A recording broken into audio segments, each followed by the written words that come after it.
What up, everybody? I'm your host, JP, and this is my co-host, Josh. Hey, everyone. And welcome back to another spooky season episode of the FilmBros podcast.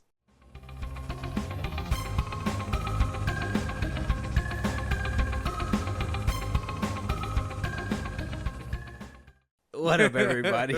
Welcome back to another episode. Spooky season. Scary. Yes.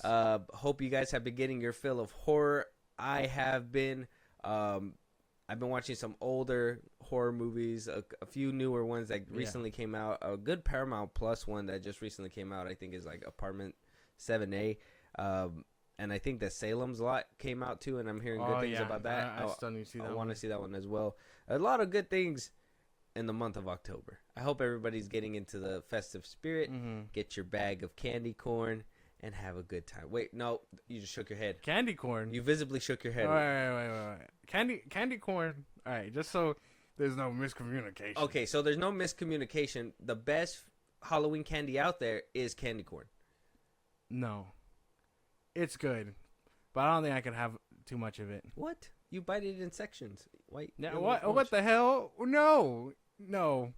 Nothing beats a Reese's peanut butter cup. Hey, peanut butter cup. Yeah. If you guys know that movie, let's know. Yeah. I would put it in the pancakes. Yeah, no. But I would say if we're talking best candy, or it's chocolate note candy. Shout out to if you know, you know. But yeah. Shout out to you guys. Yeah. But I would say it was Reese's. I don't know. Candy corn. I'm not saying it's bad, but I personally, I know I can't have too much of it. Okay, well, since this conversation is going to come up or whatever, is chocolate or candy? Is it like, what's your preference? Do you rather have chocolate than actual like hard candy? Depends on the... Because I'm a candy kind of guy. I like candy, like Jolly Ranchers, Skittles, stuff like that. I like candy. Chocolate, not really my thing. Depends on the chocolate. I will say that. Dark chocolate, no, god awful. No. I don't even know how people can enjoy that. You're just chewing it like... I think I just like milk chocolate, and then you know me, I'm more of like a gummy person anyway. Oh, gummy. That's different? Candy. That'd be candy. That'd be candy, right? It's just softer candy. I don't know. It depends on the chocolate though, because I will fuck up, like I said, Reese's. Well, yeah. I mean, you could like both sides, but which one is the one you predominantly get? I guess. Like if you were to be like Reese's or gummy bears, I'd probably choose gummy bears. Gummy bears over Reese's. Yeah, okay. Yeah. That gotta be like a childhood favorite or something. Then. Oh yeah, gummy bears. Yeah. I like gummy worms. Yeah. Sour gummy worms though. I can't do like regular ones. Trolley, whatever they're called. Yeah, trolleys. Love them. The octopuses. The octopuses. Oh, dude, I love when they came out with the octopuses. It was terrible for my teeth, but I loved when they came out. They were really good. Damn. Yeah. Let us know what's your guys' favorite Halloween candy. Let us know what you think about candy corn. Yeah. What's your favorite, chocolate or candy? Or is there no difference in between the two? Let me shout out. Shout out to that question. That's a good one. Let us know. I forgot about that one. But Josh, today we got a ranking. We have a ranking today. Obviously we had one last year, right? We're gonna be doing a couple of the tropes that we did last year for Halloween. I think coming up as well for those that want to look out. We are doing a remake versus original as well. We're not gonna say which one it is right now. But we're doing one of those episodes. Good. It's going to be good. We're doing this ranking because last year we did Halloween. Yes, we did Halloween. Michael Myers. And I think last year, I don't think we got in depth with it really. But, you know, we kind of touched up on this character because it was on the original versus remake of our last year's Halloween Spooktacular. You guys can remember. But, Josh, let them know what we're ranking today. We'll get into the questions. We'll dive deep, and then we'll discuss like which one's our favorites. And obviously, our opinions aren't the last say so, but we're here to discuss it. We are ranking the Nightmare on Elm Street saga. This is it, Jennifer. Your big break in TV. Welcome to prime time, bitch. The saga that Robert Englund just rode on for many, many, many years. Robert Englund played Freddy Krueger for multiple years until it was stolen by, what was his name in 2010? James Earl James Earl Haley. There you go. Yeah. James Earl Haley. Obviously, he was the reigning champ of this character.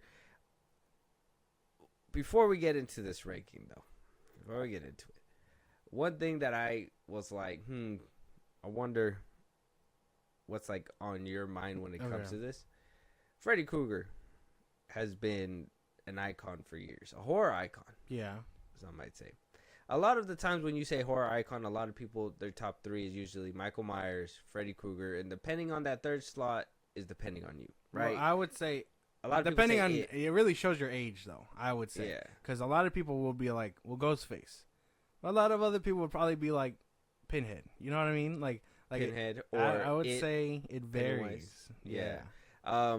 But I mean, do you reject all three and have your own triple, or everybody has a top three, right? Like hip hop used to have a top three. Now it's just like big icon. Yeah. If we're talking strictly if we're thinking icons, I would say Freddy, Michael, and Ghostface. Yeah. Jason, I would say used to have. I used to think Jason had the money. He was there.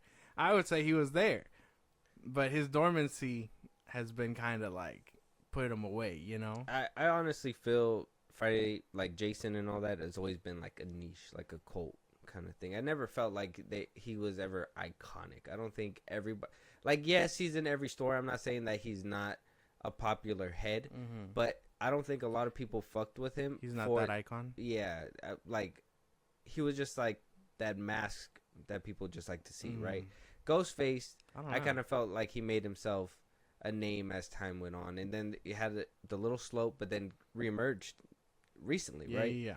Freddy Krueger, same thing, like Jason, kind of went dormant and doesn't really put out a lot of movies with him or a lot of reboots, right? Jason and Freddy have been kind of quiet. I think we've already had Michael Myers back front and center. Yeah. We've had who else recently came back? Oh, Pinhead recently came back Pinhead. as well. Candyman returned. Yeah, so Invisible Man. I think Freddy and Jason are the same, and they're also one of the movies in our ranking, right? Freddy versus Jason.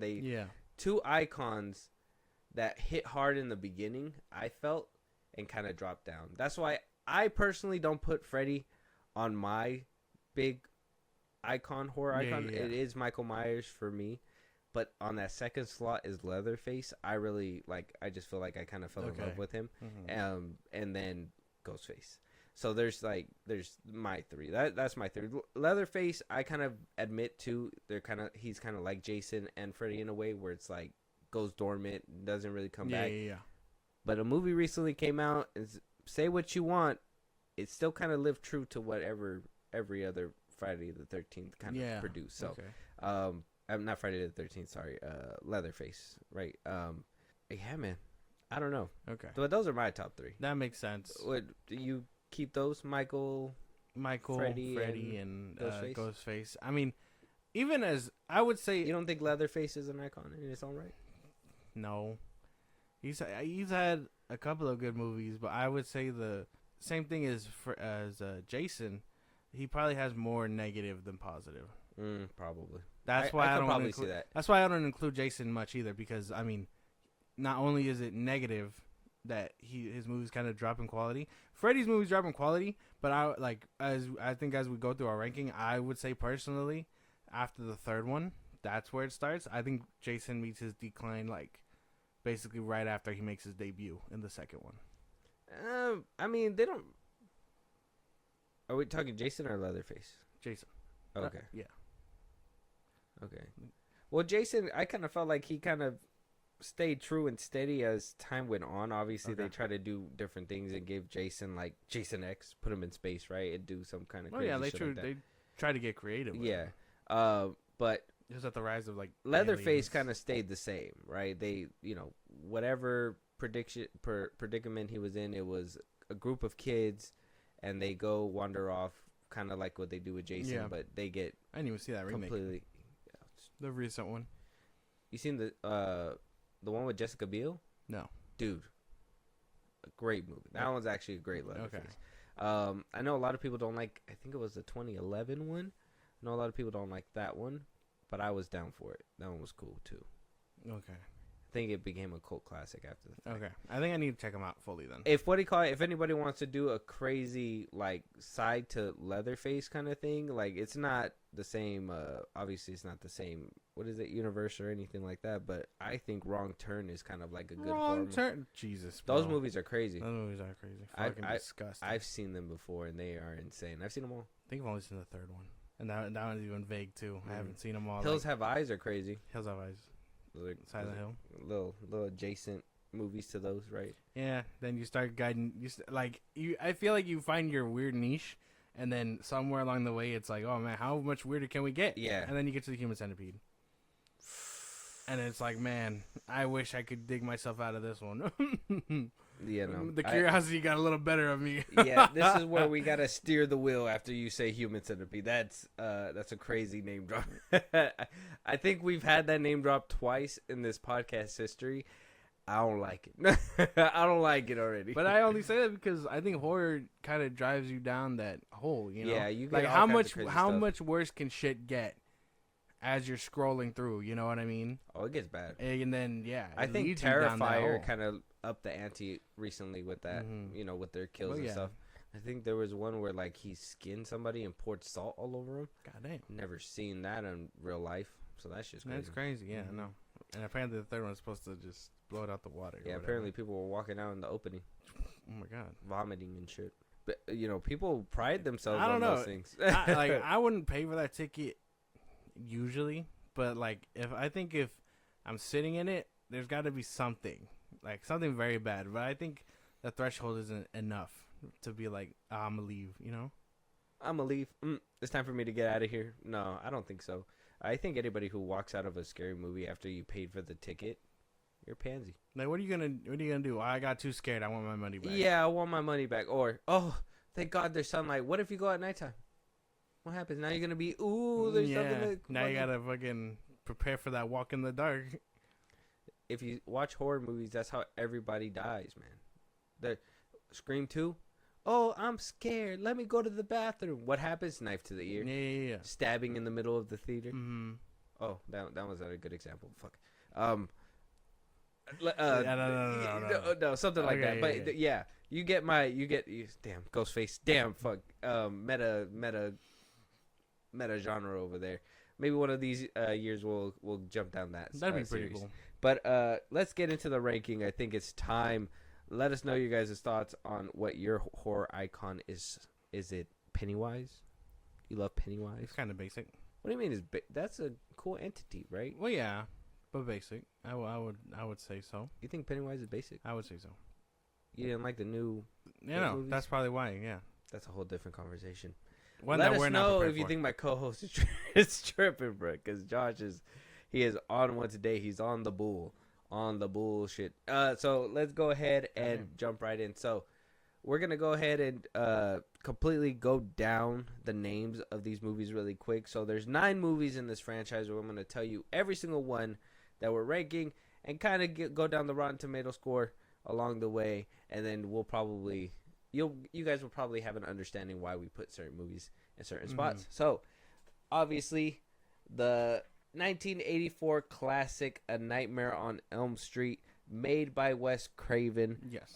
directed by Wes Craven, and that came in at a 95% on the tomato meter. Certified fresh, popcorn meter, 84%. We had breakout stars, Johnny Depp out there, fucking Nancy was Heather Langenkamp, so on and so forth. We go down. Epic. Do we agree with the Rotten Tomatoes? Yeah. This one's really nice. I can't even knock it. There's a reason why I would say, although all of them are kind of that this one probably like. You just say, although good little spoiler to what's to come. Well, I mean, I would say so. I mean, if you ask anyone who's seen these movies, they'd be like, I really don't fuck with the rest of them. But that first one is definitely a classic. I would say so. Okay. Interesting. Part 2, A Nightmare on Elm Street, Freddy's Revenge. Wow, the tomato meter drops drastically. Yeah, I get that. 1985, 43% on the tomato meter with a splat on the face and a 33% on the popcorn meter.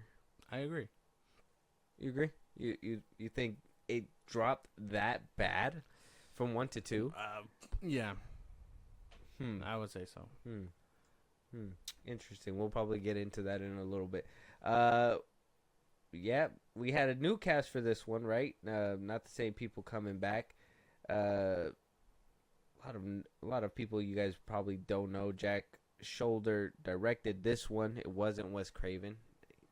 And you could probably that probably helps with your argument probably later on down the road. Yeah. Mark Patton as Jesse, Kim Myers as Lisa Weber, so on and so forth. I mean, it is what it is. I don't agree with this score, but I mean, if Josh do, it's okay. I don't agree though. Next up, A Nightmare on Elm Street 3, Dream Warriors, 1987 was the release date. 67% on the tomato meter, 68% on the popcorn meter.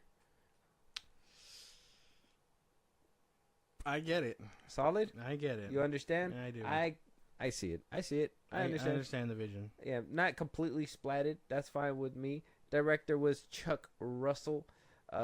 Heather Langenkamp came back as Nancy in this one. Patricia Arquette was Kristen Parker. Craig Wason as Dr. Neil Gordon. Lawrence Fishburne was in this one as Max. Yeah. I noticed that right out of the gate. I was like, young Lawrence Fishburne. Yeah, you're like, oh. Yeah. Yo, I noticed that tooth gap anywhere. The tooth gap anywhere. He had it even as a child. Yeah, he did. It is what it is. We agree with this. Great cast. I get it. 1987, the 80s was a wild time, let me tell you. Moving on, I can't even tell you because I wasn't born then. Moving on, we have A Nightmare on Elm Street 4, A Dream Master. 57% on the tomato meter, 43% on the popcorn meter. Spilt bucket, splat there. Released in 1988. Josh, what do you think? I get it. I understand this one pretty well. Funny enough, Rennie Harlan, the director, he did the new Strangers Chapter 1. Oh, no way. The 2024 one that released a couple months ago. Yeah. So, did he get better? I don't know. I don't know. I heard that one was kind of a miss, so I don't know. Oh, you haven't watched it? No. Okay. I heard it was pretty bad. Yeah, I haven't gotten around to it either. I seen it at Walmart the other day. I'm gonna wait until it gets marked down and I'll buy it. Black Friday. Yep, there you go. Yeah, A Dream Master. Moving on, A Nightmare on Elm Street 5, The Dream Child. The Dream Child, right? 1989 came in with a 31% on the tomato meter, splat, and a 31% on the popcorn meter, Okay. spilt bucket. What would we think? Understandable. No, you feel that? I get that. Okay, I get it too. Mm-hmm. No, I mean, there's no real pushback. A lot of these make sense, and I would feel it's gonna all come into play. Stephen Hopkins was a director. Look, man, Freddy, like I said, he's not on my icon list, so it's gonna be very hard for me to defend these movies. But I do have a list for them. I do have a ranking. Oh, he did Predator too. I do have a ranking. He did do Predator too. Yeah. Stephen Hopkins. Mm-hmm. Moving on, though, we agree, right? Yeah. We agree with that one? Yeah, okay, no moving on. Freddy's Dead, The Final Nightmare. Came in in 1991, the early 90s. 23% on the tomato meter, certified splat, and a popcorn meter of 32% spilled popcorn. Man, too high audience score. Too high? Yep, I'm biased. I don't give a fuck. Okay. That one was crazy. The Final Nightmare. Directed by Rachel Talalay. Yeah. Lisa Zane. Mm-hmm. She does a lot of TV. She did the recent Doctor Who's, and that's about it. Rachel Talalay. We understand why. Yeah. We get it. No pushback. Yeah, no, fuck. This was her breakout debut that she did not land on her feet. Unfortunately. A very messy landing. All right, moving on. We do have Wes Craven's The New Nightmare. Came out in 1994, a few years after whatever happened with The Final Nightmare. Wes Craven returned to form giving us like a very meta, right? And then follow Yeah. that up with Scream a couple years Yeah, later. yeah. So the meta commentary kind of started here with The New Nightmare. 79% on the tomato meter, certified fresh. 67% on the popcorn meter. I agree. I like it. Yeah. Yeah, I understand. Okay. And maybe that's because Wes Craven came back. So I'm sure it all played. He knew what he was He knew what he looking was doing. for. Kind of interesting that he that this was the path he chose, and then Scream comes out a couple years later, and he did that one. So Yeah. So if you don't know Wes Craven, the meta commentary kind of came from this one. he's I kind a of feel. fucking pioneer. Yeah. If there's another one that we don't know about, let us know, because I think I thought the correlation was crazy when I was doing my little research for this as well. So I thought it was pretty neat. But we agree. We agree. Mm-hmm.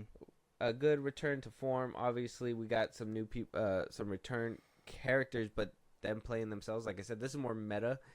They do return, but in a real life capacity. Yeah. Director, Robert Englund is actor. Robert Englund. Yeah, Heather Langenkamp plays herself, and she came in the beginning of the series. Yeah. So different kind of take.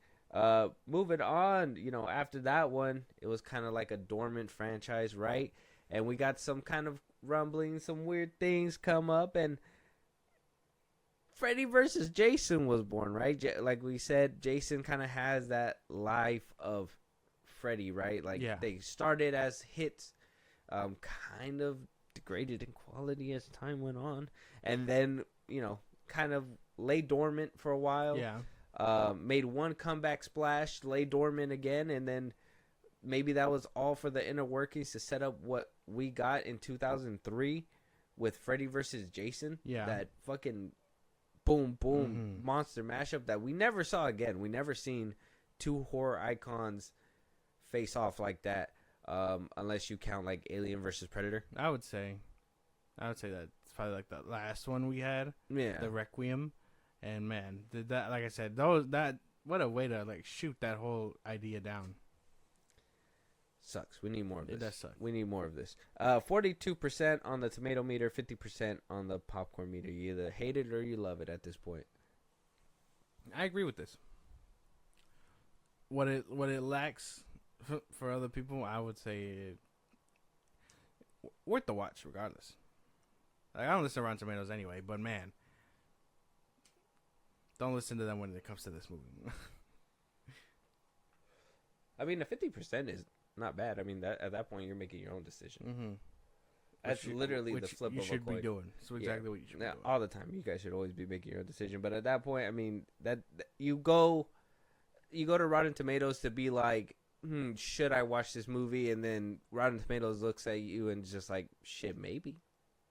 It's up to you at this point, my boy. 30%, 90%, it's really up to you. Yeah, if the critic says 90 and the audience says 30, that's the same thing as a 50-50. Yeah. You're just like, what the fuck do I do? Mm-hmm. So I hate it would suck to be like, what's his name? Like Hal and Malcolm in the Middle, when he couldn't make decisions, right? And he's just like, and then when he's about to make a decision, it kind of evens out again, and he's just like, what the fuck do I do? Yeah. Yeah, it should. Rotten Tomatoes, do better. But yeah, Freddy versus Jason, we do have a pretty good cast. Robert Englund came back as Freddy. Ronnie Yu directed this film. I don't know how many other things he really did.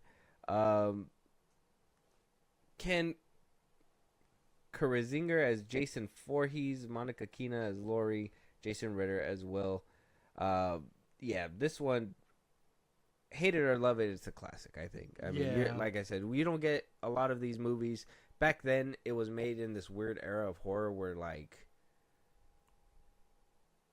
it wanted to be new and hip, but also bring back old stuff, but then also cultivate a new audience and bring in the audiences from two different genres. It was doing a lot in 2003, let's just say, in a time where, like, there wasn't any continuity, really. Nobody really cared about that. It was the 2000s, man, and Scream had uprooted just about everything.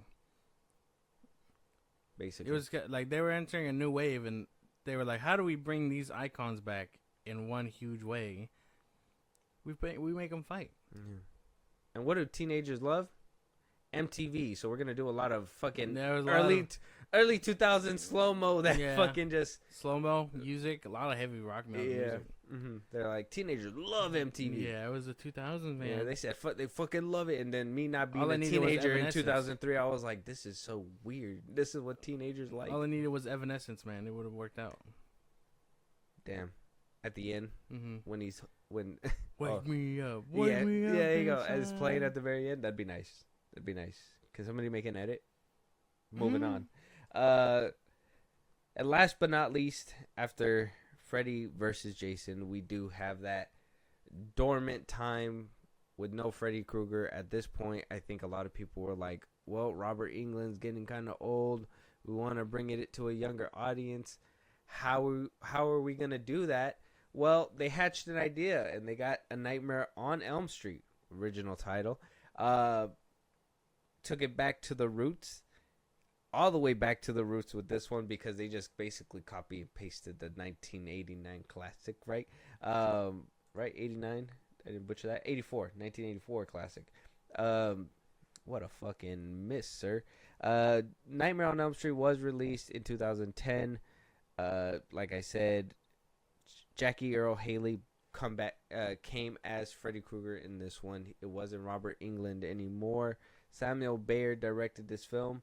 A lot of teenage heartthrobs were in this one at the time, but then ultimately this movie ended all their careers. Rooney Mara as Nancy, Kyle Gallagher as Quentin. He's making kind of a comeback with Smile and all that stuff, so we gotta look out for him a little bit. Katie Cassidy as Chris, Thomas Darker as Jane, or Jesse, and yeah, so on and so forth. 14% on the Rotten Tomato meter. Completely splattered. Ah, man. I think the remake, 43% on popcorn meter. I would say the remake got a bad rep. I think so too. Understandable, though. A lot of these movies just weren't banging. Yeah, copy and paste movies are not going to do well at all. Halloween, 2008 or 7, right? 2007, and the sequel came out like 2009, right?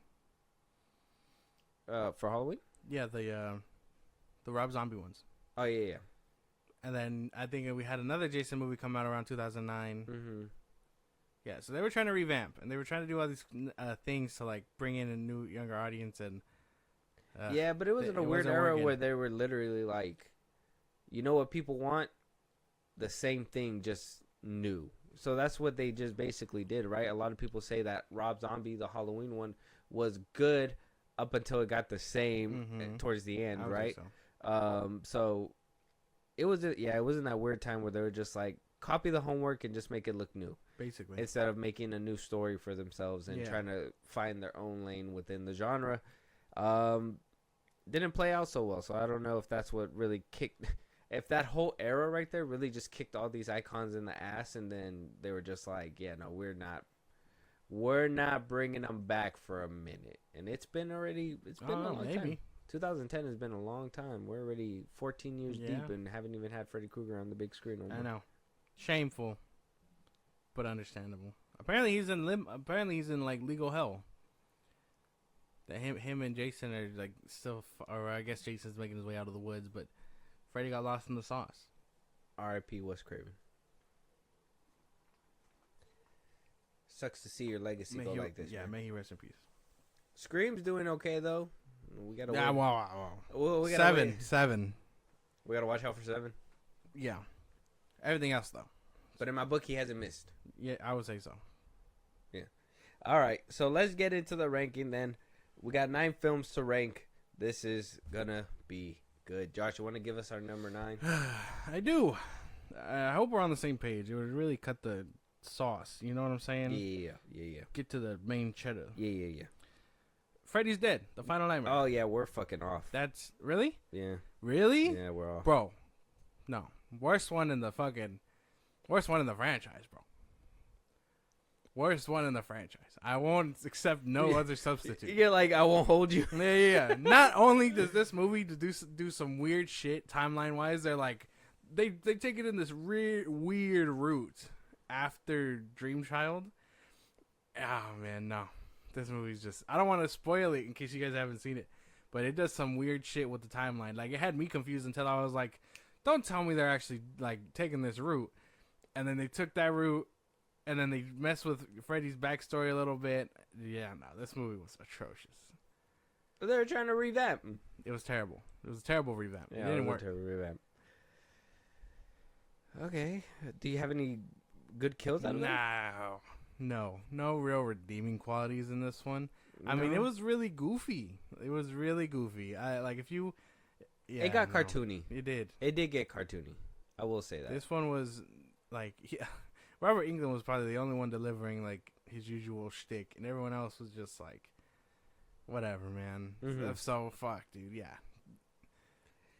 Okay. All right. Well, I don't think you're wrong, but I think there's worse ones in the pile. Okay. Right? What's your number? My number 9 is number 5, The Dream Child. Nightmare on Elm Street, The Dream Child. The premise of Freddy coming back through an unborn child, I don't know. That never rocked with me ever. I think that's where I was always like, this is just a little too dumb. More dumb than more dumb than having a bastard daughter out there? I don't know.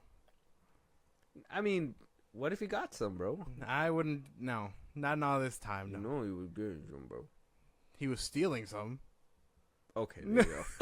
There you go. Okay. Just to get it out of the way, then, because I do think that one's atrocious.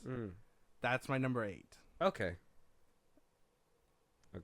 Mine, yeah, but I keep it at 9 because Okay.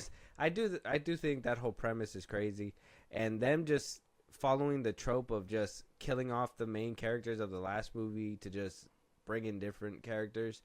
I thought that was like, I feel like it hit that bottom, or it was on its. I feel like it had a staggering drop for sure. Yeah. But 5 was where it kind of like that's the one that I want to skip. Okay. I mean, I understand it, but at the same time, I can't forgive it either. You know. Yeah. I will say, best part, best like I think the redeeming quality that I put it so high. This one got a little creative, and that motorcycle scene was pretty fucking cool. Okay.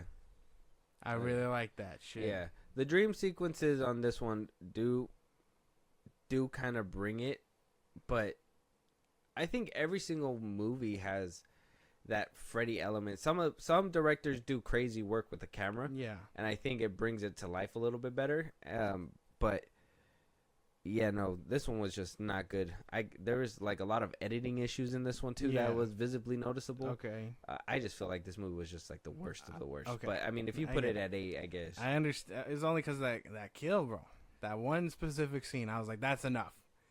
Like if you're not in it for story, I would say just about everything that very interesting kills, very interesting premises that are explored. The only thing that like it lacks is like a new look. Okay. So, but that was my number 8. What's your number 8? My number 8 is the Dream Master. Yeesh. Again, following the trope of, or actually, this one's the one that began that trope of like bringing the old characters back just to do them in. I didn't like that. That's something that I was like, what the fuck? I hate these other people. They are just, I hate they are knockoffs. Like they just, for some reason, 4 and 5 went from knockoffs to knockoffs. They went from like the store brand, right? You got Lucky Charms. 3. You got like Lucky O's. Yeah. And then you got Charms. Charms. Just Charms. Just Charms. And you're just like, why are we going worse and worse with these films? Okay. Dream Master has to be number 8 for me. There's no like kill wise, I mean they're cool, but I still just never. Okay. I never really. Okay. These are the ones I won't really get into. Okay, I understand. I want to say there's a reason. Okay, I'm not gonna spoil where it's at. It's not too high, but I understand. I understand your gripes. So for moving on, 7. Nightmare on Elm Street 2. I thought this shit was boring.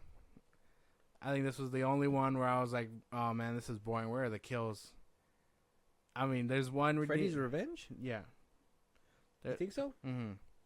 one nice. I like the premise for the most part, but oh man, boring. I was like, oh dude, this is a fucking snooze fest. And then it does one cool scene where Freddy's coming out of Homeboy, and that was like the only redeeming quality. I was like, oh man, that looks really fucking cool. I can't agree.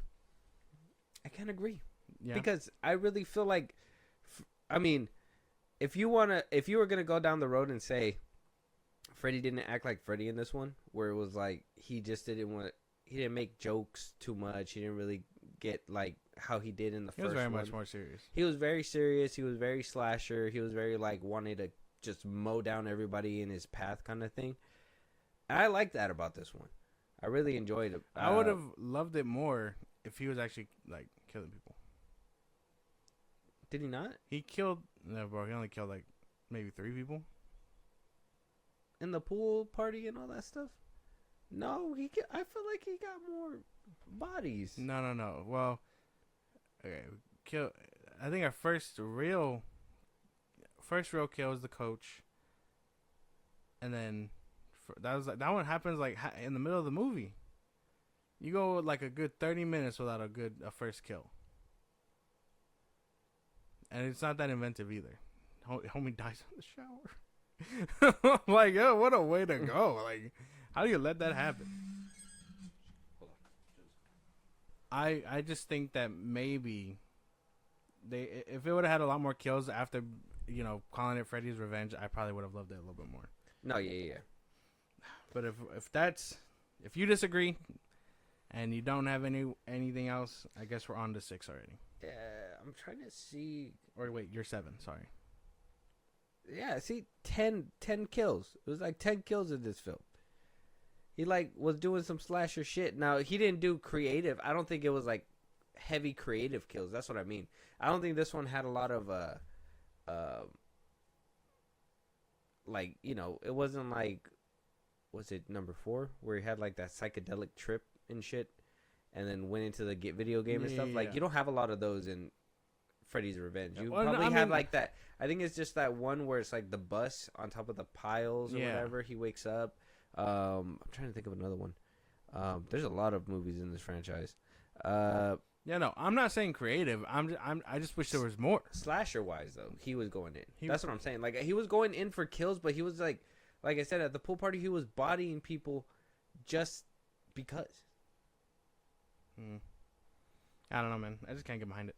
Okay. A little boring. All right. You're number 7. My number 7. Final Nightmare. That's where that one ended up. Okay. I just couldn't. It just got too cartoony. He became a parody, bro. Unfortunately, in this one, Final Nightmare, you hate to see it because you're like the last 2 they didn't try. Basically, it was. I think Final Nightmare. Dream Child was like a copy and paste, and I get it, child actors. Yeah. Right. But if you know that they can't really put in the performance you want, maybe not. Maybe not get them. I think that's probably like a downfall on both of those 2. Give them both Razzies. Damn. All right, man. I understand that though, but that whole movie just had a lot going on, not just like movie wise, but timeline wise, bro. Like the fact that it took such a weird route, where it was just like it's 10 years later, and to avoid Freddy's gaze, we let everyone go crazy. Like, that doesn't make any fucking sense to me. Yeah. I don't know. And then to rewrite the lore and be like, oh, he always had a kid that he forgot about. Like, what? Come on now. I can suspend my disbelief that a man is killing people in his dreams, but he never got some. There's no way. No, but he never had a kid. That'd be impossible. Like, yeah. This is where they really twist your arm. Yeah, bro. That's right. Like, Freddy? Nah. Man with claws coming at me. Understandable. But you're telling me he got some in? No. I don't believe it. A man running around with claws with a burnt face, not getting none. Yeah, no. There ain't no way. Not even before his burnt face. That's crazy. He had some weird fetishes. All right, man.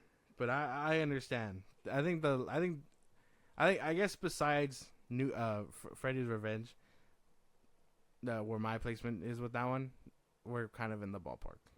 Okay. All right. Your number So 6. you know me, I like to smoke. So number 6, my number 6 is Dream Master What the fuck? 4. That's the one where she turns into a bug, I think. Yeah. Mm-hmm.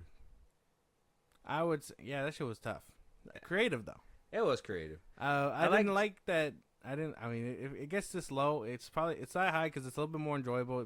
This is basically before it derails so hard. But I mean, I was in it for the most part. The practical effects are Yeah. pretty fire. This movie had me. Not the best either. Definitely flawed. But it had me before the train decided to lose its tracks. Yeah. When all the the skills and abilities from every single person that Freddy kills goes to one person. That's funny. This is where they introduced that whole soul thing too, right there. Mm-hmm. New. But then that I guess they had to implement that somewhere, because somewhere down the line they're like, "Oh, he's actually doing it because he made a deal with some demons." Mm-hmm. I was like, "What the fuck?" So he doesn't enjoy this shit. Yeah, no, it's a job now. Yeah. Before it was a hobby. And he's just like, if you do what you love, you never work a day in your life. Yeah. Now he's just like, "Oh man, this is a fucking." This is the one that it gets weird. Dream Master and Dream Child is where it gets weird. Final Nightmare gets weird too, but I do like the attempt out of Final Nightmare. That's why it's at number 7. Okay. Dream Master, I like the pool or the bed kill. Okay. That shit was cool. That's also the one where he's like, I'm not getting off this bed, and it gets lit on fire. No. That's Dream Child. That's Dream Child. Yeah, that's true. He jumps. Funniest shit. Funniest sequence in that whole movie. He jumps out the window, and he's like, "Man, fuck this." He jumps out the window, has a parachute, and he's like, I'm going to safety. And he looks up, and Freddy's up the on parachute. the parachute. He's like, I only needed you to help me get there. And he kills him anyway. I was like, damn, funniest fucking sequence in that whole movie. It gets laughably bad at the end. Well, I mean, Freddy's meant to be like a funny character too, right? Like he's meant to be playful and stuff like that. So I would understand. I mean, that's why when there is funny moments in those movies, I don't take it too bad. But it's when it gets too like, what the fuck are we doing now? Like, you know, like there's playful times. I can only suspend my disbelief. Like if Freddy did some of the shit that he did to these kids, I wouldn't even take him seriously. Yeah. I'm just like, bro, you're just killing me. I can only suspend my disbelief so much, basically. Yeah. What's your number 6? My number 6.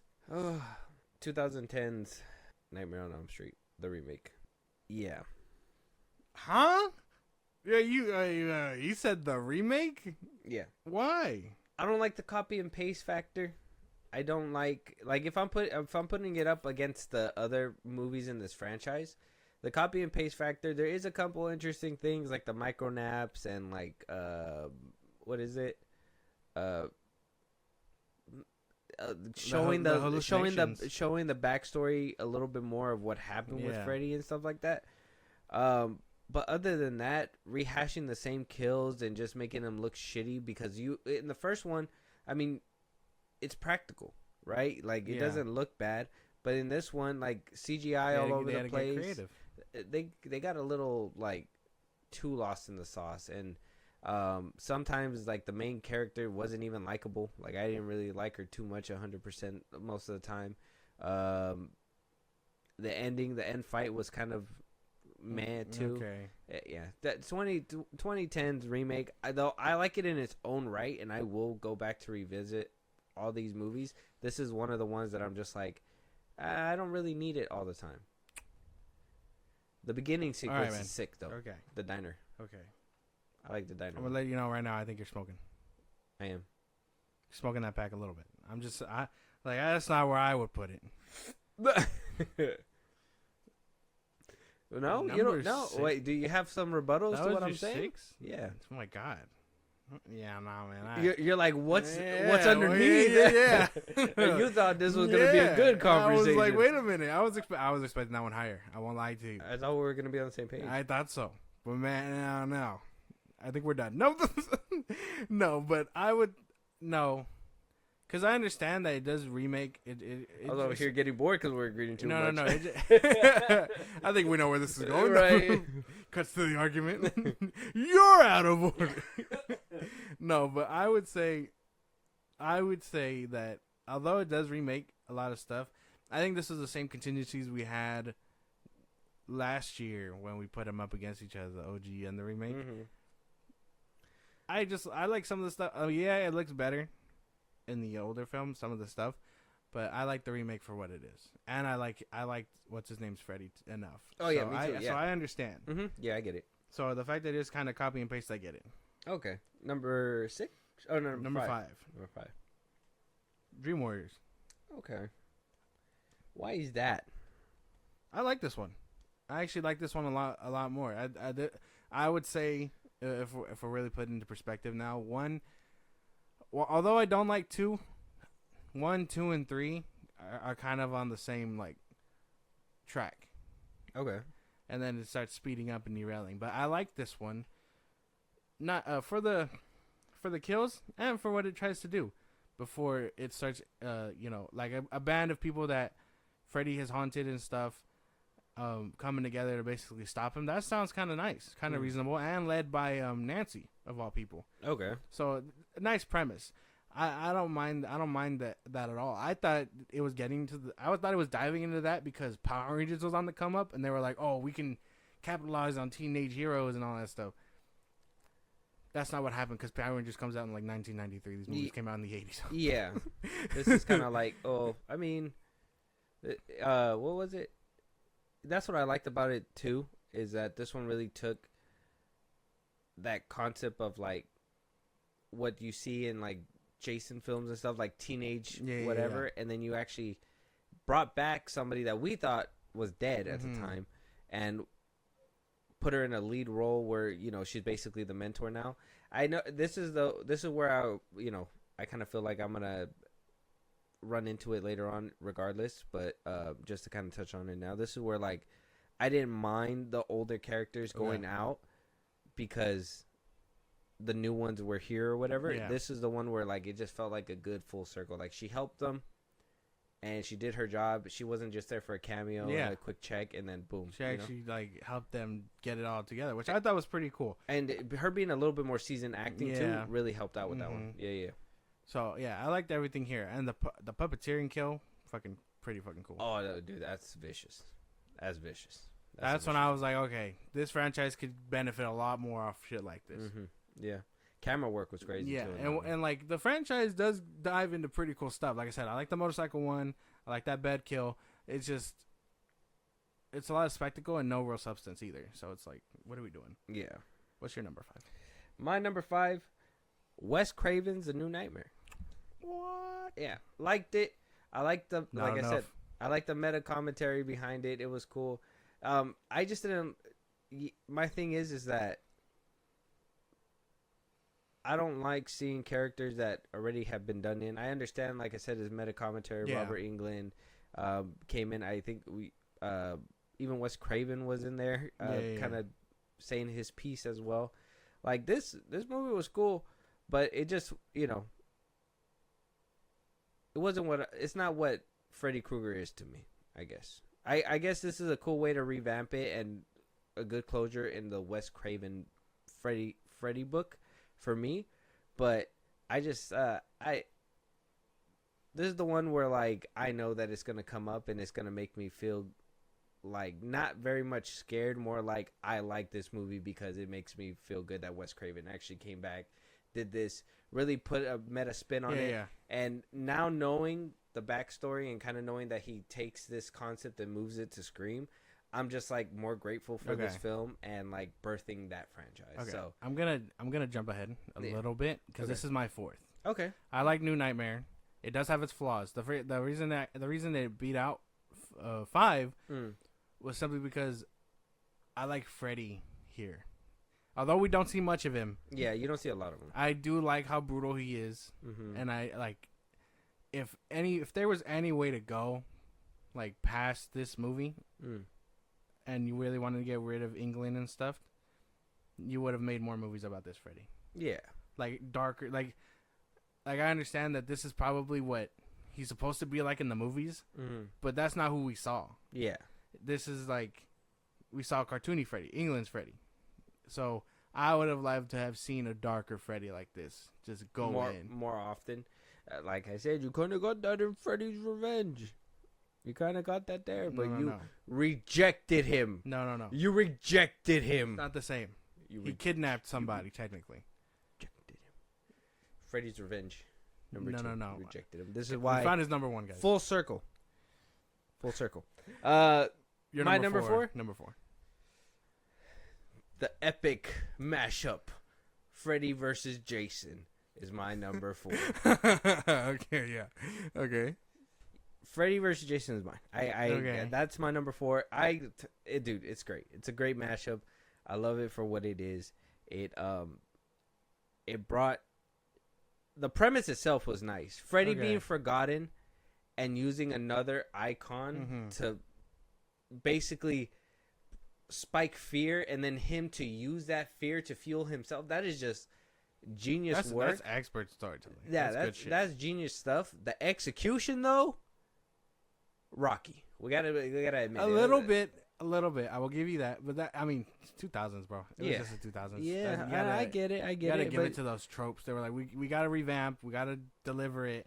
CGI was kind of bad on it. I mean, at least the fighting scenes were pretty much well baked, right? I don't think any of the fighting scenes, like him in that little red room, that little manufacturing room, I don't think the final fight was bad either.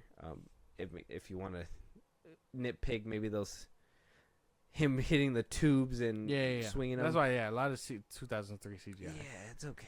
Looks okay. like But Daredevil. It still did good. Some kills were not. The kills were nice. This is one of the ones that I frequently go back to because it's just like. Me too. I think fun. it's a horror staple. It's just fun. You need to watch it. You're not there for like any hard thinking. It's just fun. No, and they don't get as creative with the kills in this one. I think they get more creative with Jason more than they actually do with Freddy, unfortunately. Right? Because all I can think of with Freddy is that he takes them to the rooms.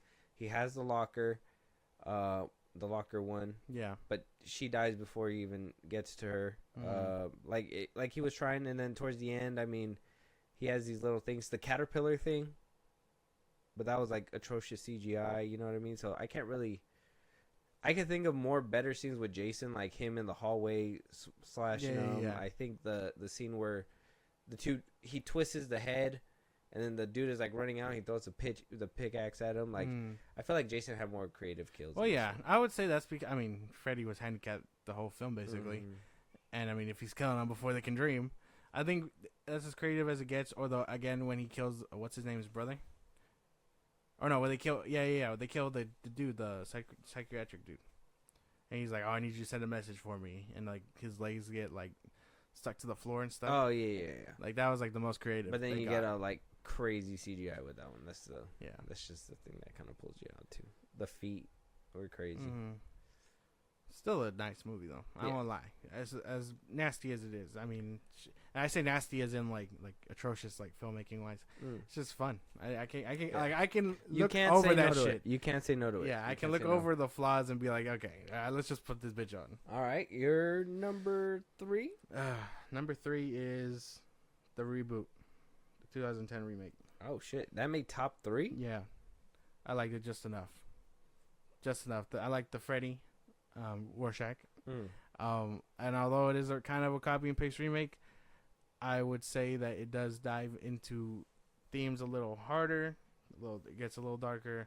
They were clearly taking aspects from Rob Zombie. Yeah. So I mean, I was down for this one. I like this one a lot. I think if you go back to when we put them against each other, you will actually see that I was rooting for that one a little bit harder.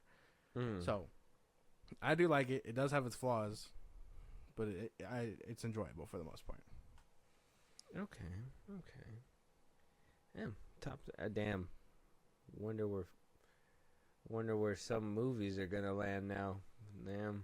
It's crazy. Your number 3? My number 3, Stream Warriors. Nightmare on Elm Street 3. Okay. I really like that one.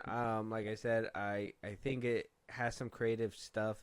The needle syringes, that scene where he's swallowing up the chick while she's laying flat.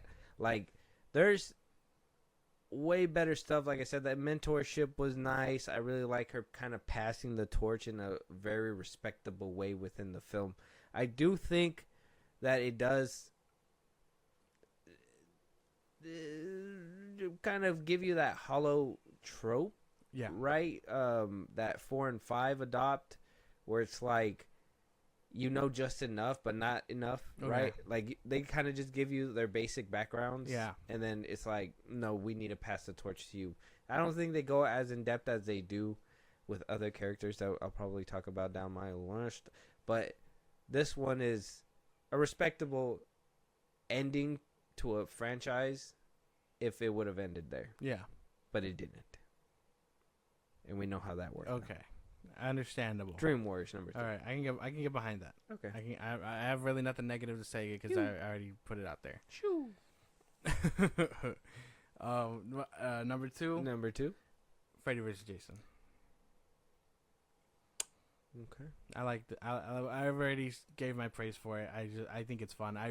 Rewatching it, I was like, man, such a very different digesting after all the fucking other Freddy movies. I was like, damn, this is like a breath of fresh air. Yeah.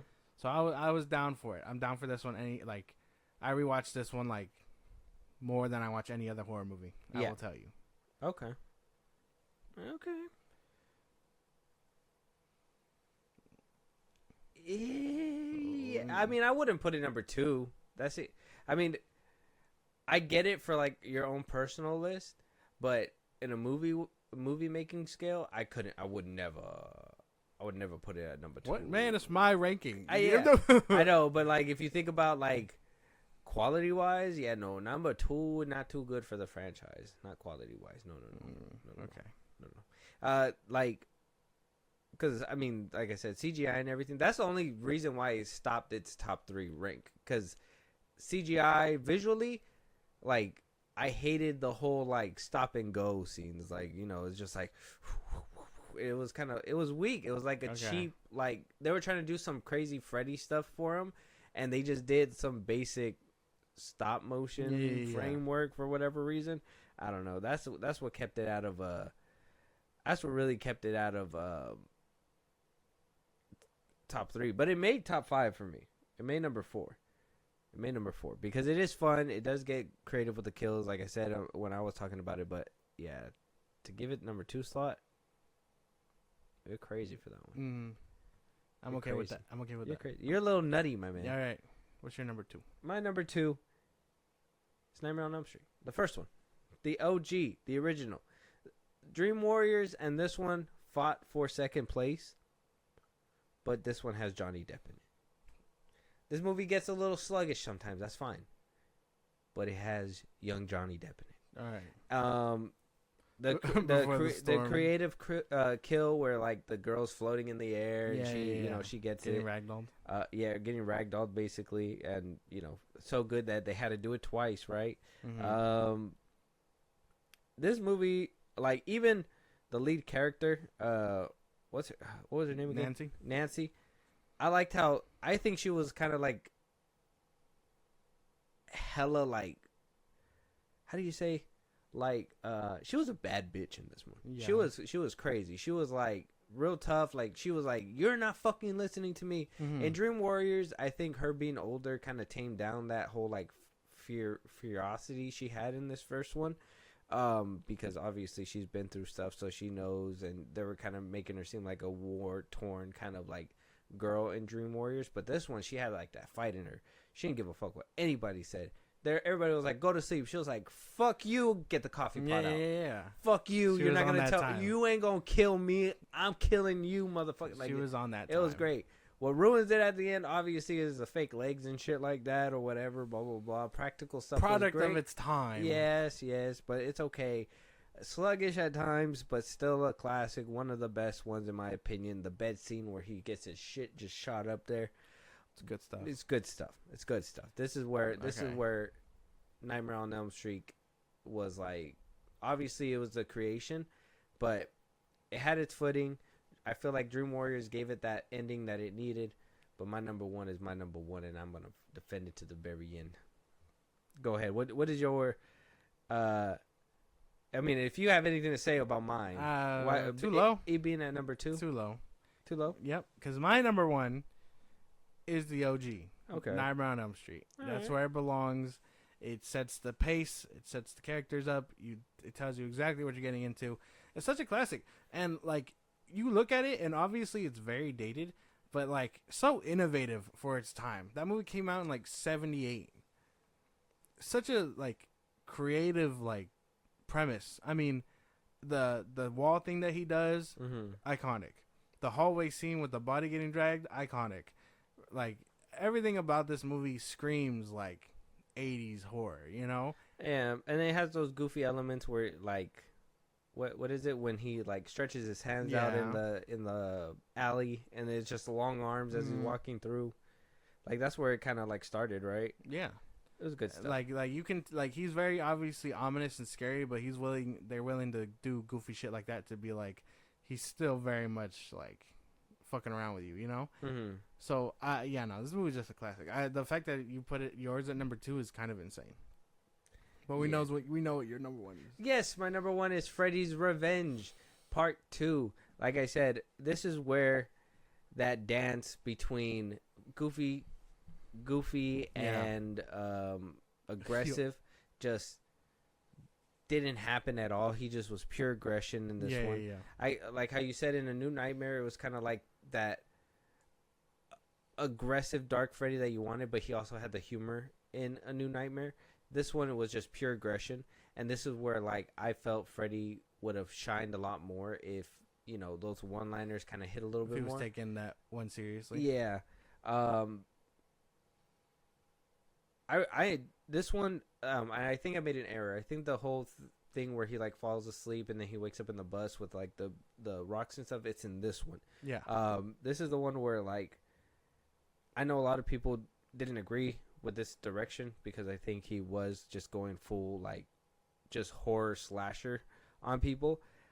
I didn't mind it. I think it kind of worked for the time, this going through mowing down kids, because I feel like he played with his food a lot in the first Nightmare on Elm Street. So to see him just be like, fuck it, I'm going to eat it in the second one, I like that. I enjoyed it. Okay. I think it was a new turn. Though I know this one got people split. Okay, one thing that I found out doing research for this one is that a lot of people,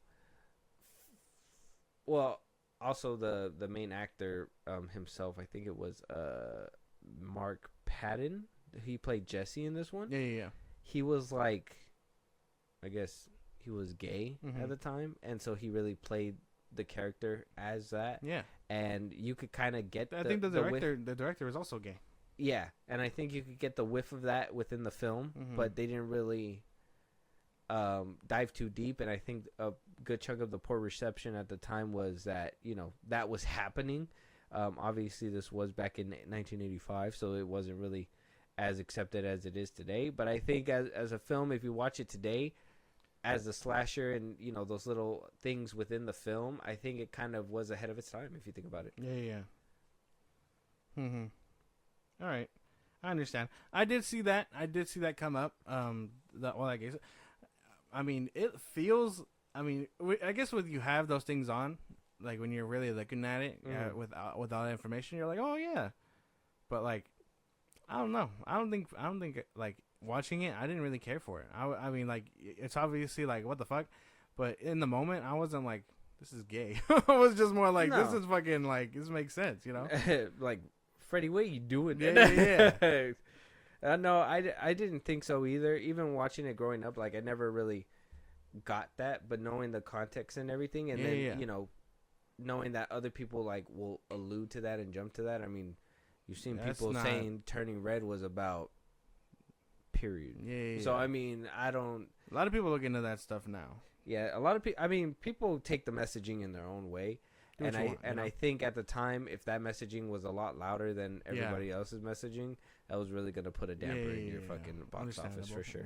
So, I mean, Still did what it needed to do. Okay. I think Freddy's Revenge is one of the peakiest peak when it comes to this franchise, but that's just my opinion. Josh has his. Yes. I think we're at this point where, you know, we got a little rocky there, right? But I think we kind of landed. The consensus. Yeah, I think we understand where everything's at. I mean, I think Freddy versus Jason making top 3 is probably the only gripe that I have on your list.